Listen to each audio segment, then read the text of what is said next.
Enkiiko za Buganda kiyoyoteddwa bulungi era nga ekibadde kikolebwa ku nkya ya leero kubadde kukifuuyira mpozi okusobozesa abakiise abatono ddala okutuula awatali kutya kirwadde kya COVID-19.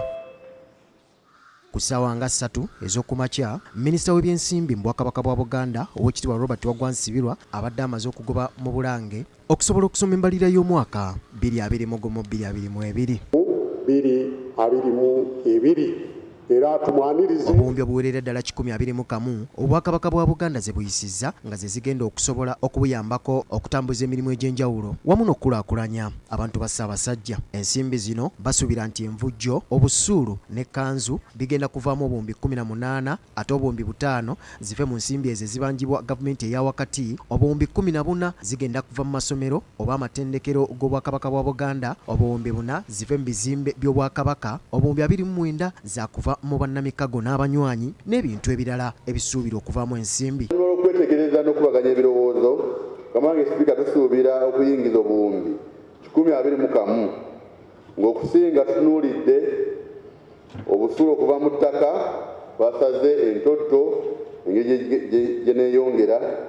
Banywanyi ne bannamikago bangi kati batweyunira era enteekateeka nnyingi zetusuubira okuggyamu ensimbi.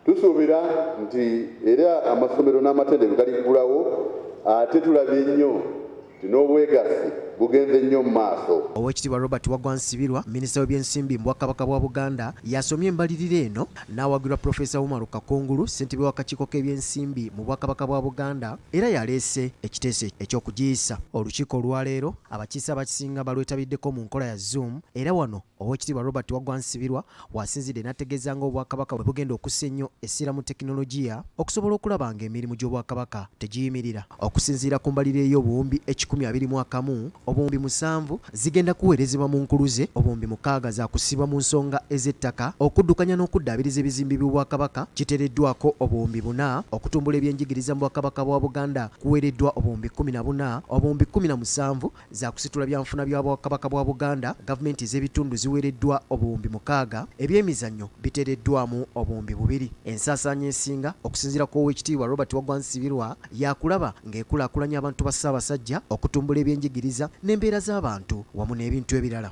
Obwakabaka bugenda kubeera nga busimbye mu mbalirira eno ku bintu ebikulu 3. Ekisooka kwe kunyweza n'okutumbula obuweereza eri abantu ba Ssaabasajja Kabaka mu bwerufu mu nkola eya federo. Mu Bwakabaka abavubuka bagenda kubeera ku mwanjo nga oba za bukulembeze oba za byabulamu byanjigiriza bikolo gy'Obwakabaka, abavubuka bagenda kuba mainstreamed. Newankubadde ng'embalirira ya buwumbi 10,000 yayisibwa mu mwaka gw'ebyensimbi 2020-2021 ey'Obwakabaka bwa Buganda, obuwumbi 8 bwokka bwe bwasobola okufunibwako mu mbalirira y'ebyensimbi omwaka ogwo. Kyokka kino tekiremesezza Bwakabaka bwa Buganda kubaako bintu bya nkizo bye kituusaako ngalo oba kutuukiriza mu nsimbi ez'obuwumbi 8. Okugaggawaza n'okusitula ebyenfuna by'abantu ba Buganda nakwo wali tubadde mu muggalo kugenda mu maaso. CBS Powesa Sacco n'ensindikanja ke Sacco zongedde okuweereza abantu ba Ssaabasajja n'okuyingiza ensimbi n'okubawagira okukola emirimu.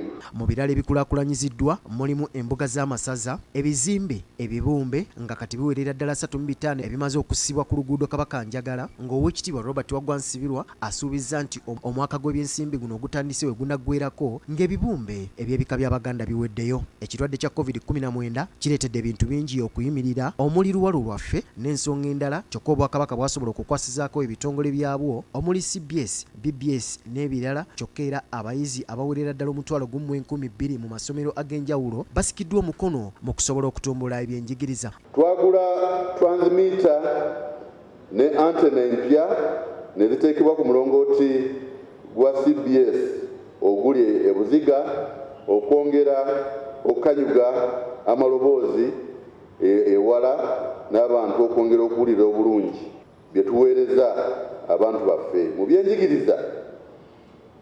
Obwakabaka nga buli wamu ne BBS Refiner Muteesa the first Royal University ne CBS Radio n'ekitongole kya Buganda Examination Council basomesa abaana nga bayitira ku mayengo ku mitendera gwa primary ne senior.